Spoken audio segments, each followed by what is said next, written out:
Драги четвъртокласници, ще чуете текста 3 пъти. При първия прочит слушате, при втория пишете, а третият е за проверка. Костенурка. Отказ от Дора Габе. Костенурката си носи къщичката на гърба. С нея отива където си иска. Не бърза да се връща в къщи като нас. Щом се мръкне, костенурката се скрива в къщичката си и спи. А щом изгрее слънце, къщичката се стопля и костенурката разбира, че е ден и си показва главичката. Гледа с хубавите си очи и се радва на зелената трева и на цветята. А сега пишете. Костенурка. Костенурката си носи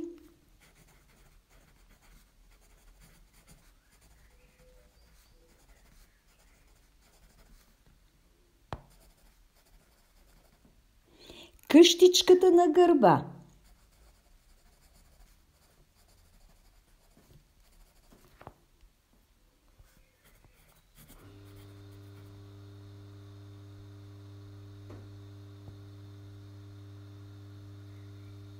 С нея отива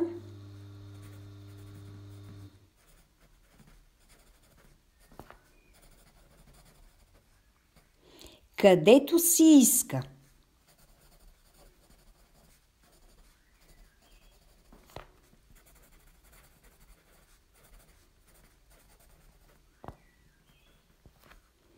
Не бърза да се връща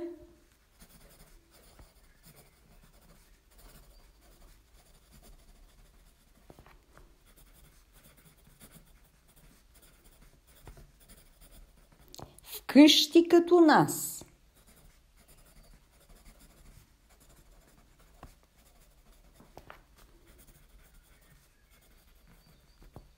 Щом се мръкне,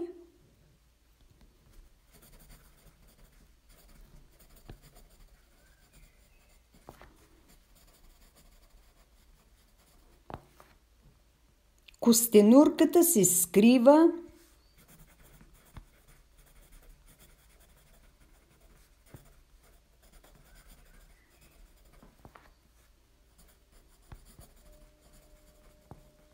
в къщичката си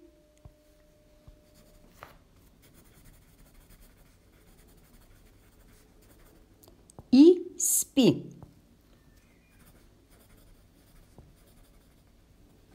А щом изгрее слънце,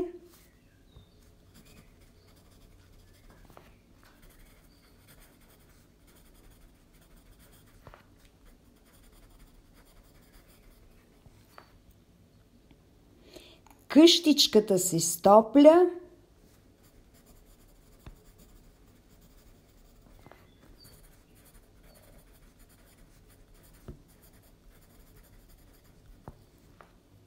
и костенурката разбира,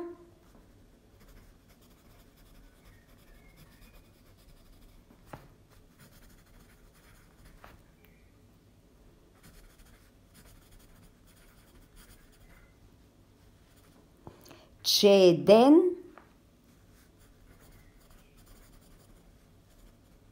и си показва главичката.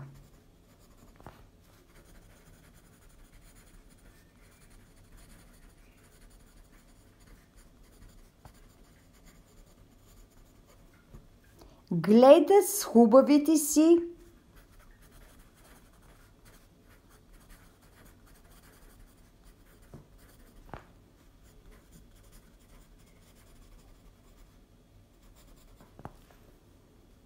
очи и се радва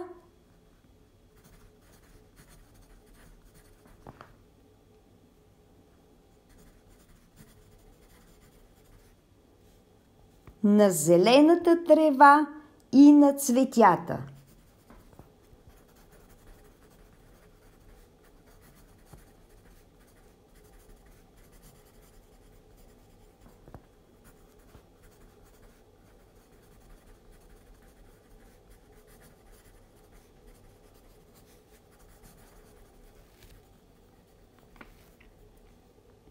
А сега проверете.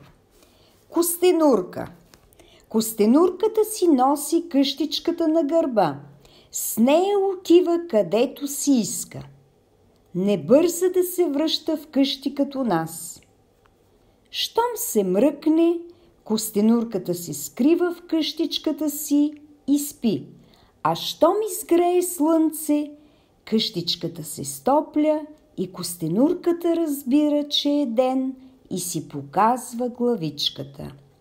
Гледа с хубавите си очи и се радва на зелената трева и на цветята.